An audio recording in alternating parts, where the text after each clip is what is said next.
Namo Bhagavate Vasudevaya. Om Namo Bhagavate Vasudevaya. Om Namo Bhagavate Vasudevaya.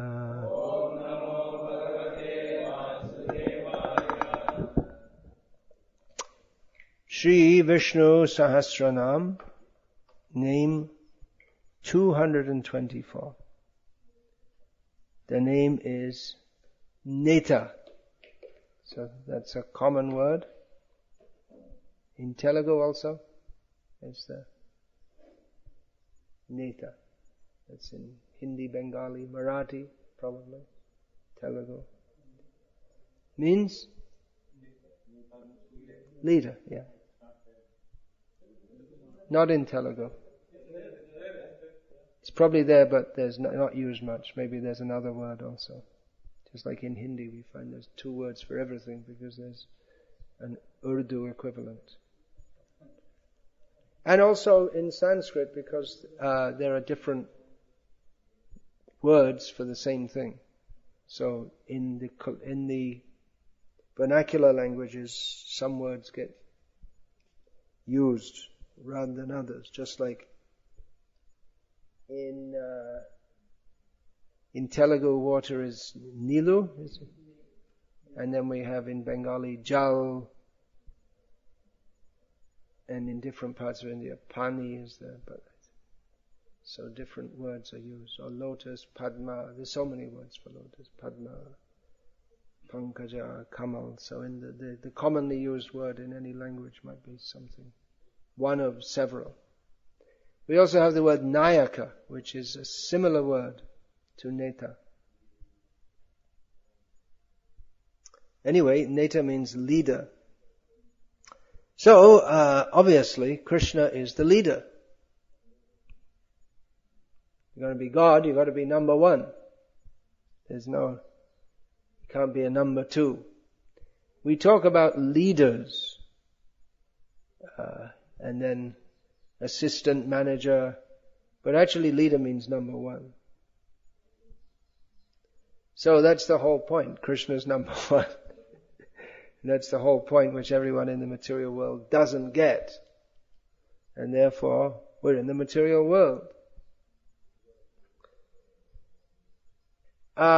It's actually, if we just give up this puffed up mentality of Ishvaro ham aham bhogi siddho ham balavan sukhi, the demoniac attitude of thinking, hey, I'm the boss around here. I'm the enjoyer. Whatever I do is perfect. I'm strong. I don't need anyone to help me. I'm in control here. I'm happy. If we just give up this silly mentality and just admit that we are tiny living beings, we are controlled in most respects. People say they want freedom. Well, do you have the freedom not to die? No. Do you have the freedom you want to fly in the sky? No, not in this life anyway. If you want that well enough, you can become a bird in the next life. So we're restricted in so many ways. But Krishna is unrestricted and He's in control. And although nowadays we have democracy, which is not a good system, just all the rascals take charge by hook or by crook. But the actual natural system for human society is to have a king who is powerful enough to control and who controls on behalf of God. So any leader his leadership quality is derived from Bhagavan. He's been given that power by Bhagavan. And he should execute that on behalf of Bhagavan. And if there are such leaders, then everyone will be happy. Of course, Krishna is the leader, but among all his avatars, especially Ramachandra Bhagavan, exhibited the quality of being the ideal leader. Of course, Krishna was there at Dwaraka, but at least superficially, the leader was Ugrasen. And Krishna himself, he didn't take that role of being well, he was, but not in the same way as Lord Rama,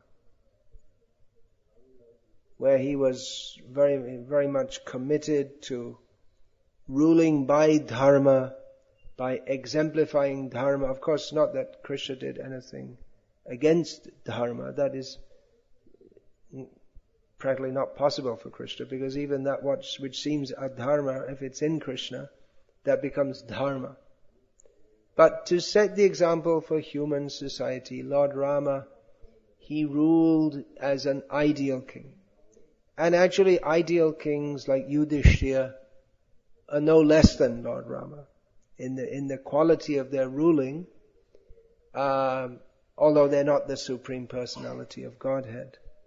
And there may have been many kings in the history of India, well known or not well known, or even in other countries, who ruled well and were loved by their people.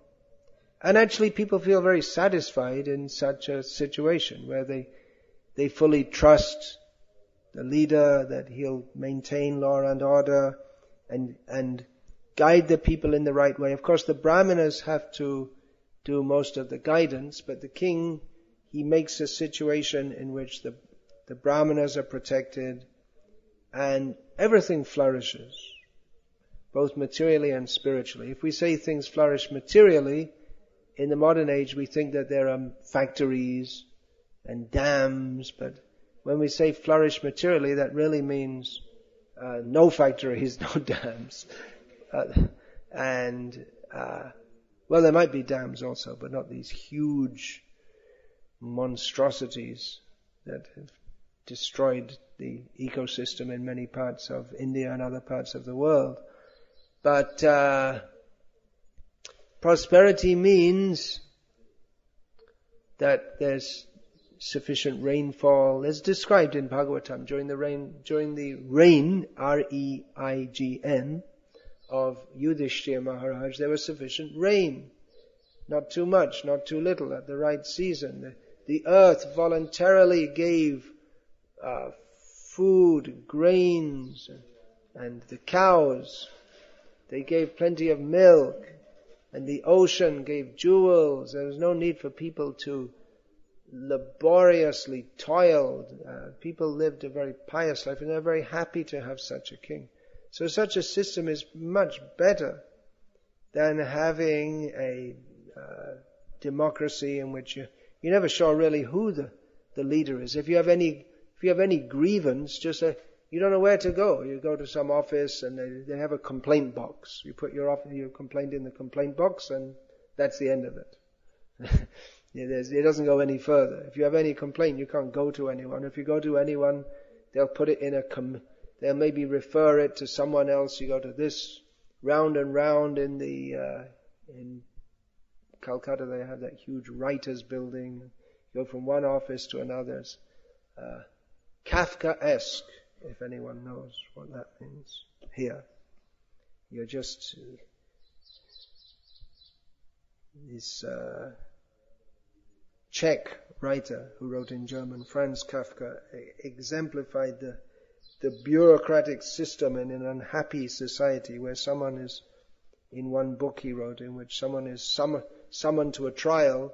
He's never told what the crime is, and the whole thing just goes round and round, and he has to keep on going back to court, and at the end they just take him out and shoot him. He never knew what the crime was.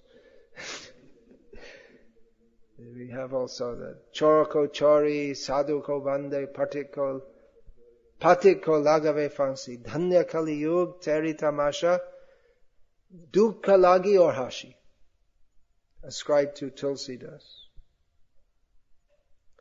that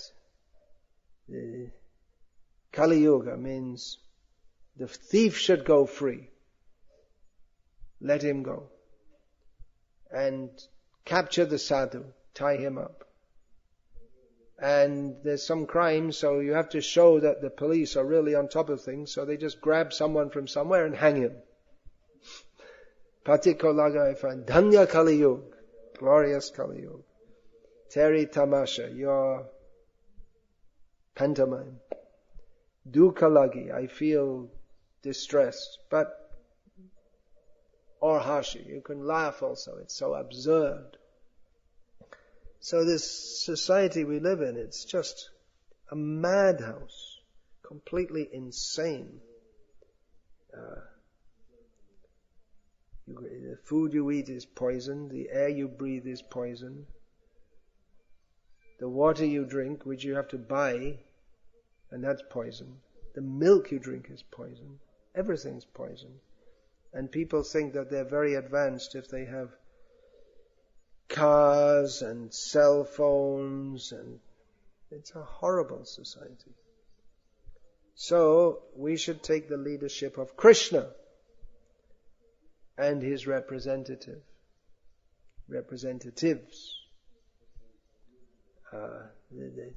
These communities, they're meant for living in the lap of nature, under the protection of Krishna. These communities, they are indirectly saying, we reject your stinking society.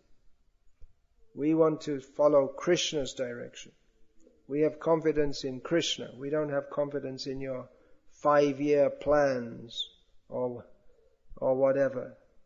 The politicians, different plans. We have confidence in Krishna. We will follow Krishna's instructions in Bhagavad Gita. And we have confidence that there may be some difficulty, but we will live better under Krishna's protection. Cetasa sarva karmani mat prasada tarishyasi. If you think of me, Krishna says, you will conquer all over obstacles by my mercy. So devotees have that faith in Krishna. So it's a difficult thing in the modern age to have leaders at all, because no one trusts anyone else. And no one wants to follow anyone else. And the whole atmosphere is full of distrust. And it's very difficult to find anyone with good leadership qualities, because everyone's been trained as a Shudra at best. Just you work and get some job, that's all. So someone who can actually be selfless and make the right decisions and see what needs to be done, it's very difficult. And when there are mistakes, as inevitably there will be, then people will tend to blame. So there has to be some give and take. Of course, in the pastimes of Rama and Yudhishthira, we don't find any gross mistakes. Or even if you think there's some mistake, that's arranged by Krishna's Leela Shakti, his Yoga Maya, for the purpose of enabling the Leela. Just like Rama, he should have not gone when you could say he should have not gone when this deer was calling out, and Lakshman should have not gone when Sita sent him away. But if they hadn't, then you could say it's a mistake. Lakshman said, Ram, he's not in any problem, he doesn't need my help. Sita should have known also. She'd seen him, Rama, kill so many Rakshasas just single-handed. But, and one little demon. So Lakshman knew that there can be no problem for Ram, but stung by the words of Sita, he left, and then the whole problem began. But there wouldn't be any story worth telling, and Ravana might be still down there in Lanka if Sita hadn't been kidnapped. So similarly, Yudhishthira thought that, well, it was a mistake to fight the war. And you could say Yudhishthira was mistaken for gambling. But it's all understood that this is arranged by the Leela Shakti of Krishna. So we don't blame Yudhishthira for that. That would be a great mistake to do so. So Krishna is the leader, and if we follow him, then we'll be delivered from this world of birth and death. We may have our own plans, how to make this world better, but they're all useless. It's a foolish endeavor to be building huge factories and space, exploring space. It's all nonsense. We're going to die, and before we die, we have to develop the consciousness by which we're not going to die again. And this is just a complete diversion. This so-called development is not only is it a waste of time, but it diverts our attention from the real purpose of human life, which is to understand that we are eternal living beings. We're not meant to die, to gain, to regain, to revive our love of Krishna. So you don't need all these things. You can, by Krishna's arrangement, we can live simply and happily without all these so-called modern conveniences. So, under Srila Prabhupada's guidance, we want to live as Krishna directs us to live, with the faith that if we follow him, he will lead us out of this material world and back to the spiritual world. And we don't have faith in... It's amazing in how... We don't have faith in all these so-called leaders. It's amazing how people... They should be intelligent enough to see that all the so-called leaders of the world are cheating them. The political leaders... It was plain as day that the political leaders are cheating everyone. And it's not just one country, it's in every country. And the so-called scientists are cheating you by giving you better food. They think they have a better idea than God. Making genetically modified foods. Rascals. Simply rascals. And the educational system is simply cheating you. The TV advertisements are cheating you. The whole society is cheating you. But people think, no, it's very good. And if we say we're leaving all this cheating society and coming to Krishna's society, then they'll think you're crazy. So there's so much brainwash by these misleaders. So to be a devotee of Krishna means to accept Krishna's leadership. To be surrendered to Krishna. Surrendered means you don't take what you like and leave out what you don't like. Then you become a Christian or whatever.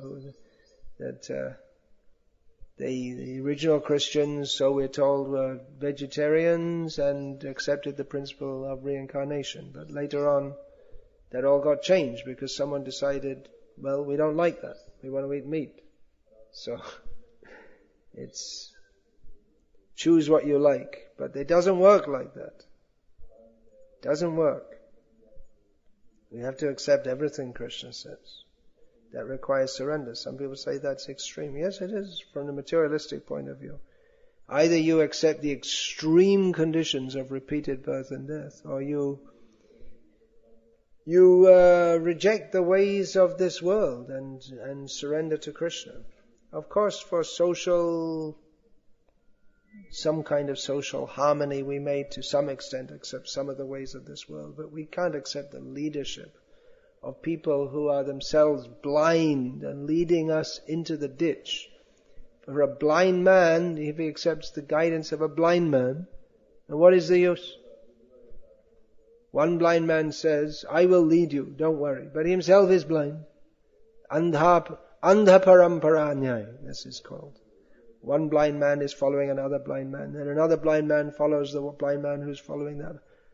Andha yatanda is upaniyamanas, that's stated in Bhagavatam. The blind are following the blind. So we follow Krishna. Krishna sees everything. He knows everything. He's in control of everything. He loves everyone. So Krishna is the proper person to follow. Not someone who doesn't know what the goal of life is, who can't actually control anything, who may have some measure of control by brute force or by trickery, and who does not have others' best interest at heart. And why should we follow such a leader? What is the result of following such a leader? Better we find out that person who is worth following. Sharanyam. In Bhagavatam, Krishna is called Sharanyam. Gato Mukundam Sharanam Sharanyam. We should take shelter of that Mukunda, whose shelter is worth taking shelter of. So, it's a very intelligent thing to accept Krishna as one's leader, and an extremely stupid thing not to do so. Unfortunately, most people are stupid. Other meanings of the name Neta, because all the names, they can be etymologically analyzed in various ways, and different meanings understood. So, one who fulfills the requests of his devotees. So that's another meaning of the name Neta. It's not given here how that's etymologically derived, but we wouldn't understand anyway because we don't understand Sanskrit.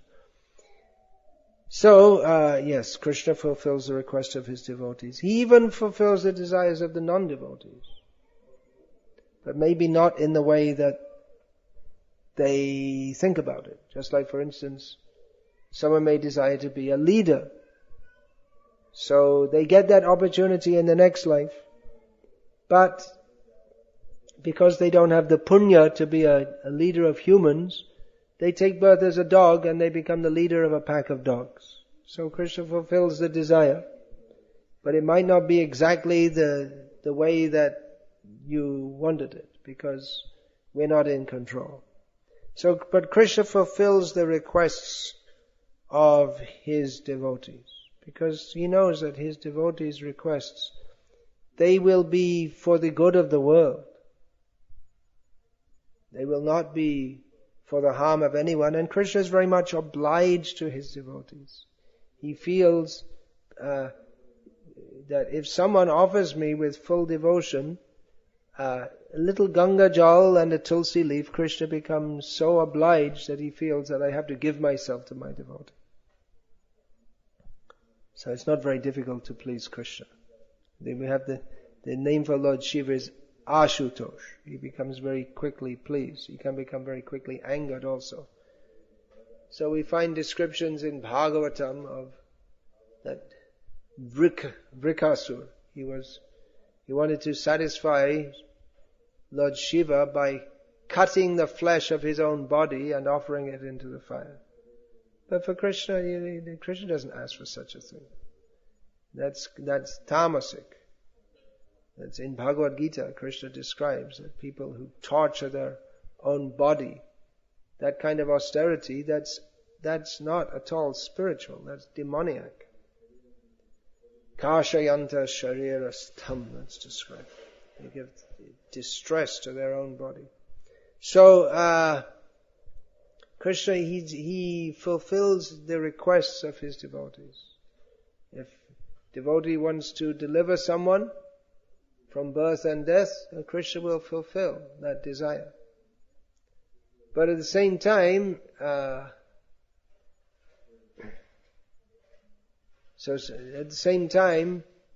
the devotee, he's also going to give that benediction. Generally that will be given to someone who's serious about that, who wants that. Just like devotees come and ask, please give me the blessing to be a pure devotee. With the idea they're going to go on watching TV and eating karmi food and be a pure devotee. But they don't really want it. They're insincere in asking for it. Otherwise they would act in a manner that like a pure devotee. I want to be a pure devotee, but don't take away my TV. And then you're not a pure devotee. So, the blessings for pure devotion will go to those who are very sincere about that, generally speaking. Although Chaitanya Mahaprabhu would sometimes deliver even people who didn't want that, who didn't have a desire for that. But even then, just like in the case of the famous case of Jagai and Madhai, who were delivered from a most sinful life, but Chaitanya Mahaprabhu, he delivered them, but he said, okay, but no more sinning anymore. There was a condition also. So another meaning of Neta, one who manages or regulates the affairs of the cosmos. So obviously Krishna, who's the leader of the whole universe, Jagannath, he manages and regulates the affairs of the whole universe. Otherwise, what's the meaning of being the leader? Someone has a big name and a big position, but they don't do anything. Sometimes, to make people satisfied, there are, just for their mental satisfaction, they're given some post in which there's no actual work to do, but they just have a big post. Just like you say, someone, they get booted up. If someone's not doing well in their position, they may give them a promotion to another post where they don't want to kick them out of the organization, but they give them a post in which there's nothing actually they have no actual power, but just a big name. Or they put them in they make committees, and they have all these committees, and the main purpose of the committee is just to satisfy the committee members that they are committee members. And the actual people are doing the work, they're running around with pots and pans and brooms, and the people are sitting and, yes, we should do something, And they don't do anything. But Krishna's actually the leader. He's hands-on manager. Hands-on and hands-off. He manages and regulates through his agents. That's why we also have Vishwanath. Vishwanath is generally a name for Lord Shiva. He's more personally involved. Krishna, he's the Lord of the universe, and he does everything, but in a somewhat detached way.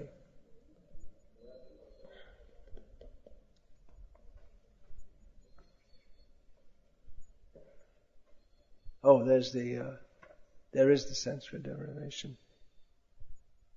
Niyuktam karoti iti neta.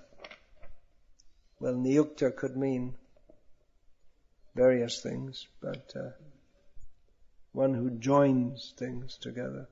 But this is interpreted by Parashara Bhakta, that he fulfills the request of his devotee.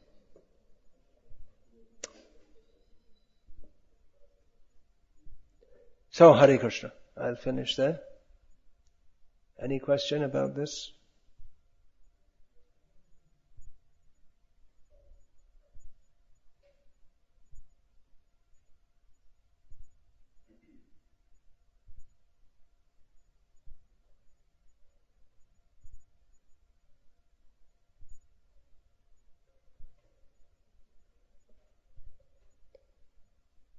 Oh.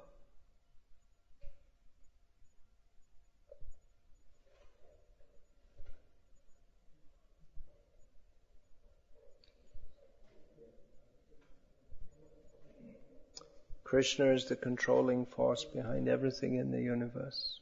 Seeing Krishna's hand in everything. Krishna's desire.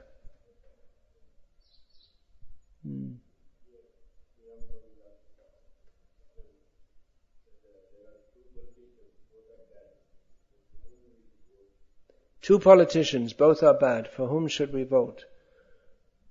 Well, Srila Prabhupada said that we shouldn't vote for anyone who's going to condone cow killing. Unless they stop cow killing, we don't give them any vote.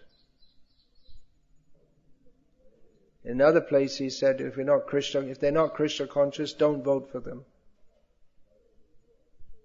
Who should you vote for? The Shumba Nishumba, the two demons.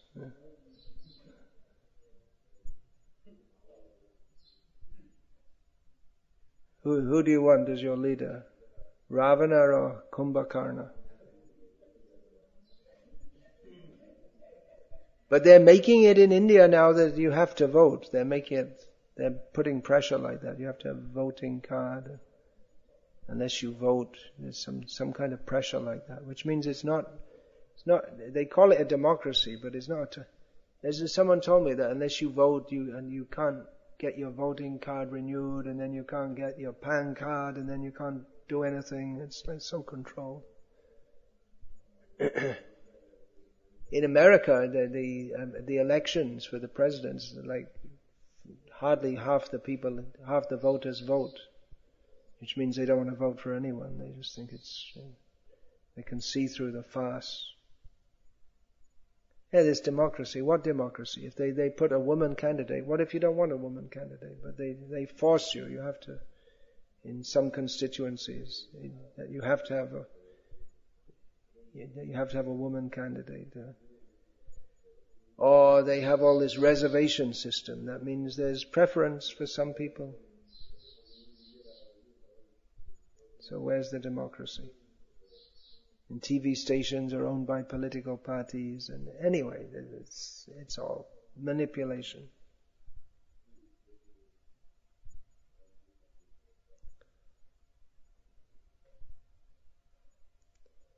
You have a question?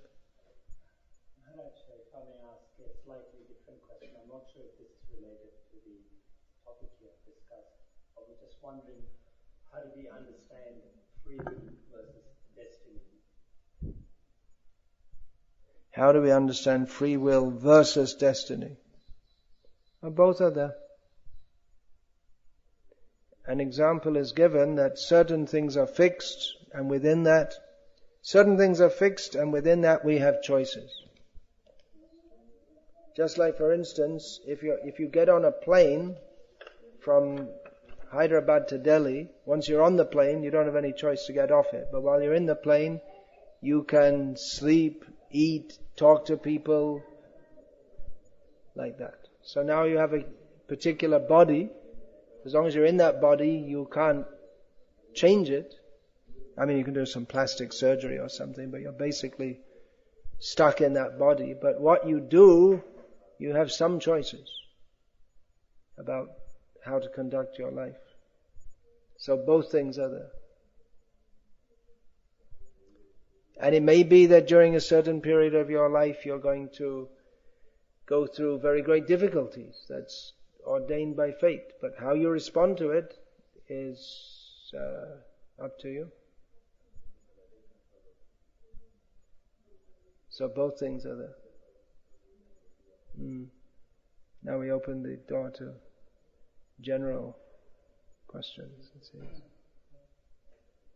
followers are there and they see that their leader is not following properly or leading them properly, but they are emotionally attached to the followers see that their leader is not following properly, but they're emotionally attached to him, or for political reasons they go on following. How long should you keep on going? It's far too general a question to be able to be answered in a very clear way. But generally, if one sees that one's leader is not leading according to Krishna's desire, if we perceive that, then the followers, they may try to correct the leader, and if not, they can abandon. You have to see that if you follow a bad leader, then you yourself become bad. Raja nashta, praja nashta. There's a Bengali saying. You heard that one before? Oh, you got it. So you shouldn't follow a bad leader. But at the same time, in Kali Yuga, we, just like in our movement, we can't, it would be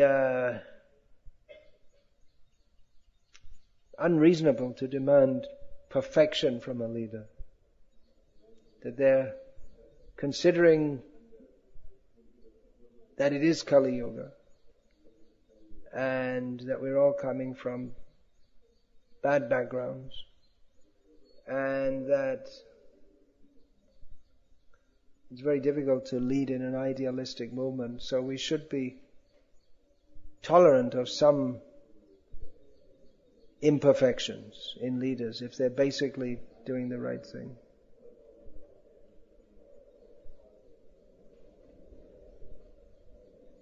But we shouldn't agree to be just to go on our whole life being misled, exploited. That would be foolish. We have to see what's going to be best for our Krishna consciousness.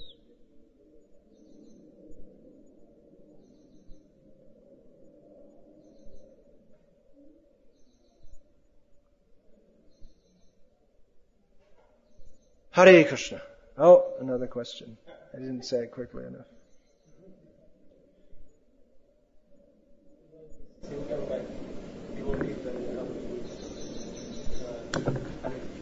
Because they take up Krishna consciousness, and then certain individuals, they have different motives of coming, and they want to take up some lead roles and lead people. Those who are more devotionally inclined, they will just want to remain aloof from all those things, considering they are not very conducive for devotional service.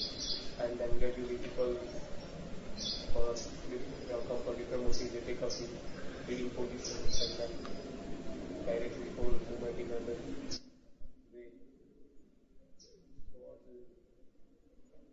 What's the solution? I've discussed this so many times. In a movement that's meant for spiritual purposes, generally people with less spiritual motivations, or quite often people with less spiritual motivations, take leadership roles, because those who are very spiritually inclined, they're not ambitious, and others who want to control others or take advantage of the facilities, the money and this and that, they may take up the leadership. What to do? Start your own movement. And then you'll get the same thing. I've discussed this many times. I'm not going to discuss it again now. Find good association. That's all.